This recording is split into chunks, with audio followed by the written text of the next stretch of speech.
Lance Corporal David Roberts had been standing guard at Buckingham Palace for nearly 6 hours on this particularly warm Saturday evening in July.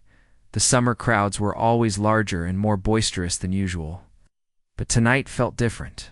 The nearby pubs had been serving since noon, and groups of intoxicated tourists were becoming increasingly common as the evening progressed. David was known among his fellow guards as someone with exceptional patience and self-control. In his 4 years of service, he had never once broken character or responded to the countless provocations that tourists regularly threw at the guards. He understood that his role was to remain perfectly still and professional, regardless of what happened around him tonight, however, was testing even David's legendary composure. A group of young men in their early 20s had been loitering near the palace gates for over an hour, clearly having spent the afternoon drinking heavily. Their voices grew louder with each passing minute, and their behavior became increasingly inappropriate. The group's apparent leader was a tall, muscular man named Trevor Walsh, who seemed to take particular pleasure in trying to get reactions from the guards. He wore an expensive football jersey and designer jeans, suggesting he came from a wealthy background. That had perhaps shielded him from consequences for his behavior in the past. "Look at these toy soldiers," Trevor slurred loudly, pointing directly at David, standing there like statues while real men are out having fun. "What's the point of this ridiculous show anyway?" His friends laughed and encouraged him, emboldened by alcohol and the attention they were receiving from other tourists, who had stopped to watch the spectacle. Several visitors looked uncomfortable with the increasingly aggressive nature of the group's behavior, but no one intervened. David remained perfectly motionless, his eyes focused straight ahead as his training demanded. He had dealt with drunk tourists before. Experience had taught him that most would eventually grow bored and move on if he simply ignored their provocations. However, something about Trevor's persistent aggression suggested this situation might escalate beyond the usual harmless taunting. The group began taking turns trying to get David to react, making faces, shouting insults, and even jumping up. And down in front of him, their guards at nearby posts watched carefully, ready to call for backup if the situation deteriorated further.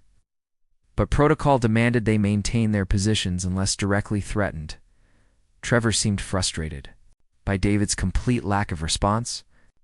"Hey, statue boy," he called out, moving closer to the guard post. "I'm talking to you. Are you even human, or did they replace you with a wax figure?" When David continued to ignore him, Trevor's demeanor shifted from playful mockery to genuine anger. The alcohol had clearly impaired his judgment, and his friend's encouragement had inflated his ego to dangerous proportions. He began to see David's professional discipline as a personal challenge that needed to be conquered. "You think you're better than us, don't you?" Trevor continued, his voice rising with aggression. "Standing there in your fancy costume, pretending to be some kind of hero? Bet you've never done anything truly brave in your entire pathetic life." The crowd of onlookers had grown larger, with many people now recording the confrontation with their phones. Some tourists looked concerned about the escalating tension, while others seemed entertained by the drama unfolding before them.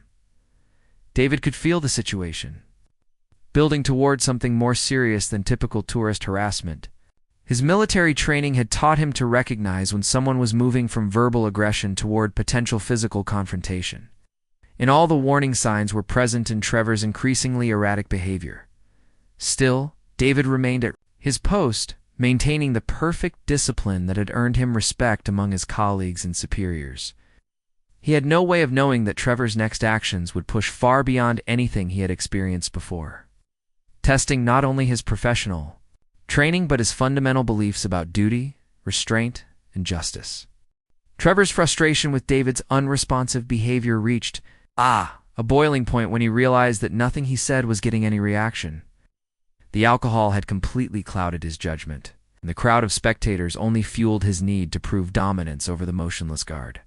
"Fine," Trevor announced loudly to his friends. "If he wants to play statue, let's see how long he can keep it up when things get interesting." What happened next shocked even Trevor's companions, who had been encouraging his behavior up to this point.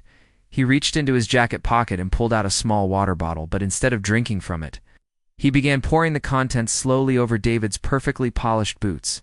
The crowd gasped audibly, with several people calling out in disapproval. This crossed a clear line from verbal harassment into actual physical interference with a royal guard on duty.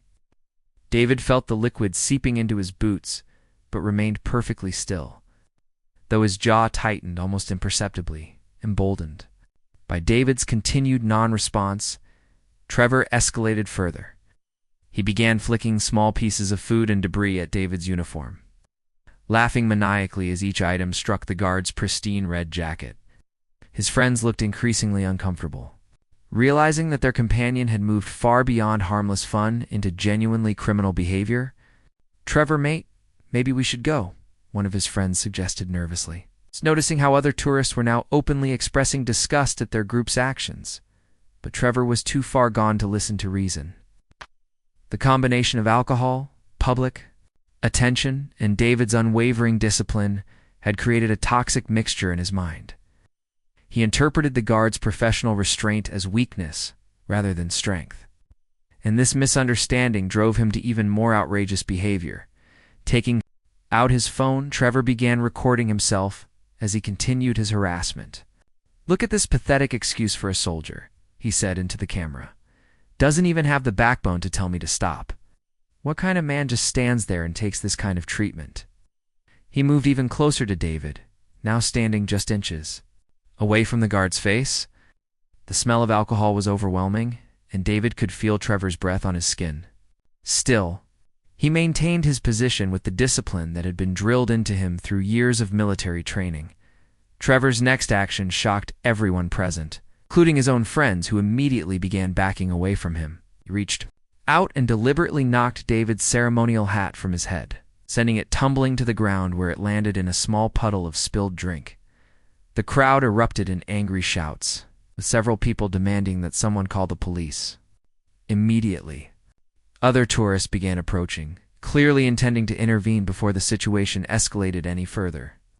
The atmosphere had shifted completely from curiosity to genuine concern for David's safety and dignity.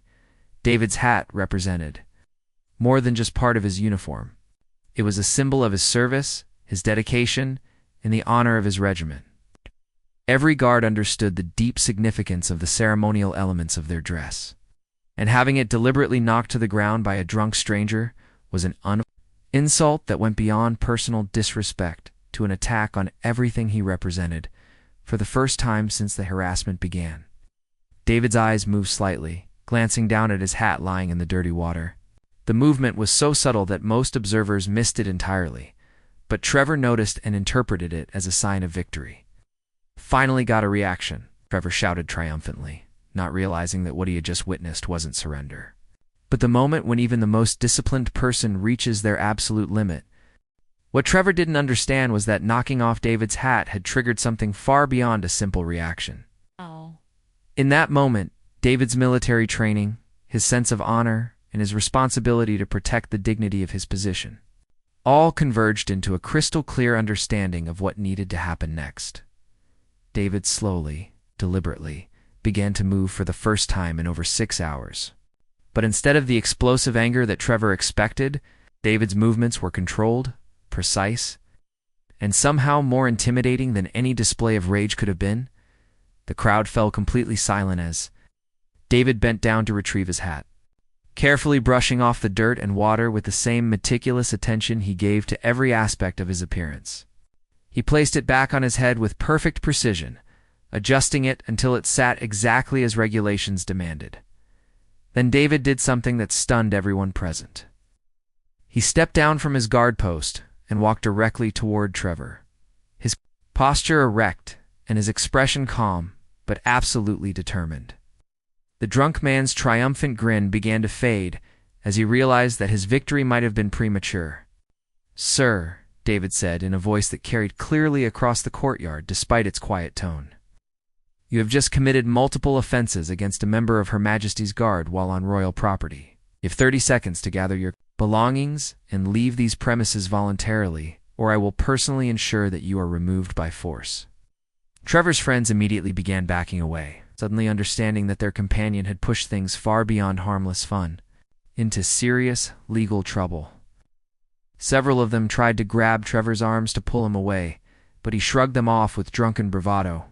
"You can't do anything to me," Trevor slurred, but his voice lacked the confidence it had carried just moments before. "You're just a guard. You have to stand there and take whatever people dish out. That's your job." David's eyes never left Trevor's face as he responded with quiet authority. "Sir, you seem to have a fundamental misunderstanding about what my job actually involves. My primary responsibility is to protect this palace and maintain order on these grounds. Standing perfectly still is only one aspect of that duty." The crowd began murmuring with excitement as they realized they were witnessing something extraordinary. Many had never seen a royal guard break from his post. David's calm professionalism in the face of such provocation was both impressive and slightly terrifying. Trevor, despite his intoxication, was beginning to sense that he had made a serious miscalculation. The man standing before him bore no resemblance to the motionless figure he had been tormenting for the past hour. This was clearly a trained soldier who had simply been choosing restraint over action, and that choice could be revoked at any moment. "Look," Trevor said, his voice now carrying a note of uncertainty. "This is all just fun and games. No harm done, right? Can't you guys take a joke?" David's expression remained perfectly controlled, but there was something in his eyes that made Trevor take an involuntary step backward. "Sir, assaulting a royal guard, interfering with official duties, and disturbing the peace on royal property are not jokes. They are serious criminal offenses that carry significant penalties." Other guards had begun moving from their posts, creating a subtle but unmistakable circle around the confrontation. Trevor suddenly found himself surrounded by several imposing figures in military uniform, all of whom looked considerably less amused by his behavior than he had anticipated. The realization that he was now facing multiple trained soldiers rather than helpless targets finally began to penetrate Trevor's alcohol-clouded judgment, and his earlier bravado started crumbling into genuine fear. David reached for his radio with the same deliberate precision he brought to every action. "Control. This is Lance Corporal Roberts at the main gate. Need immediate assistance for the arrest of an individual who has assaulted a guard and interfered with official duties. Multiple witnesses present." Response was immediate and professional. "Copy that, Lance Corporal Roberts. Units en route. Maintain your position." Trevor's face went pale as the full implications of the situation began to sink in through his alcoholic haze. Wait, he stammered, looking around at the circle of guards and the crowd of tourists who were now openly recording his humiliation. "You can't arrest me for this. I barely touched you." David's response was measured and factual. "Sir, you poured liquid on my uniform, threw debris at me, and deliberately knocked my ceremonial hat to the ground. All of these actions constitute assault under British law, and they were committed against a member of the Royal Guard while on duty at a royal residence." One of Trevor's friends, finally finding the courage to speak up, stepped forward nervously. "Officers, we're really sorry about this. He's had way too much to drink. We'll take him home right now and make sure this never happens again." David looked at the friend with a trace of sympathy but absolute resolve.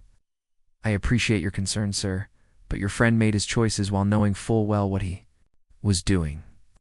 The fact that he was intoxicated doesn't excuse criminal behavior. It simply explains it."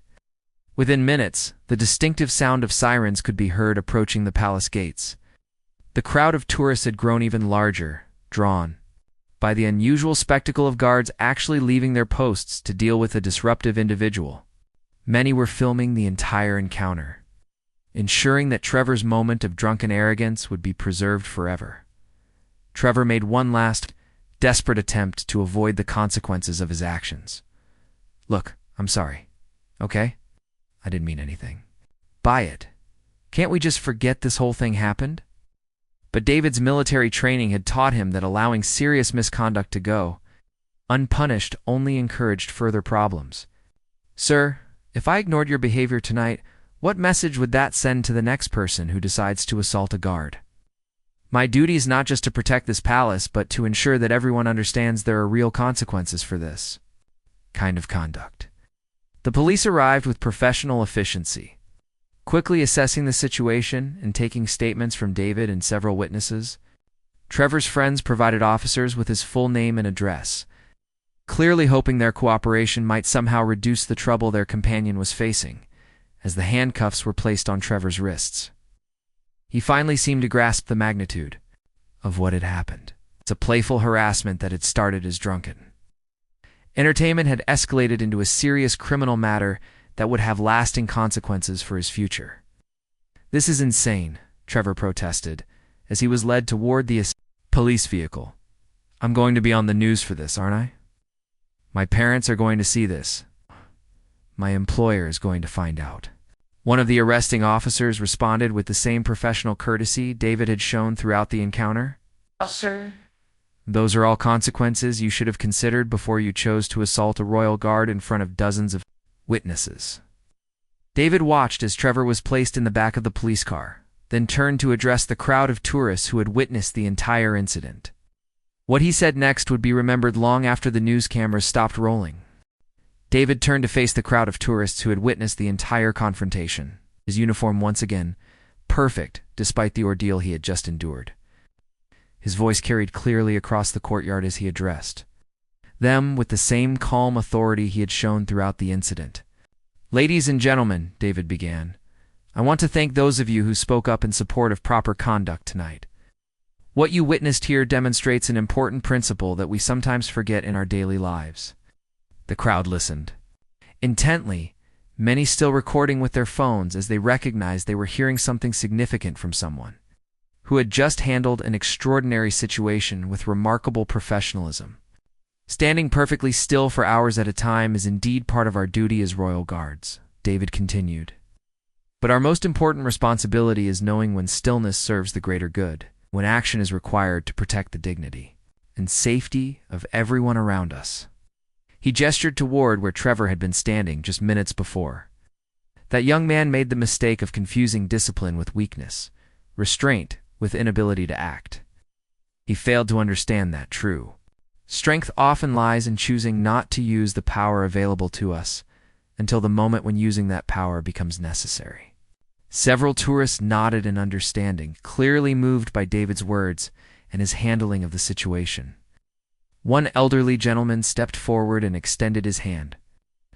"Son," the man said with obvious emotion, "I served in the military 40 years ago, and I want you to know that what you did tonight honored every person who has ever worn a uniform in service to their country."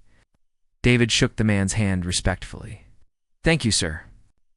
We all serve in different ways, and I believe tonight showed that ordinary citizens like yourselves also serve by standing up for what's right when they see wrong being done." As the crowd began to disperse, many tourists approached David individually to express their admiration for how he had handled the situation. Children who had watched the encounter with wide eyes asked their parents questions about bravery and standing up to bullies. The story of David's confrontation with Trevor spread rapidly across social media platforms, with videos of the incident being viewed millions of times within hours. But rather than focusing solely on Trevor's humiliation, most of the commentary praised David's remarkable self-control and the dignified way he had eventually responded to increasingly outrageous provocation.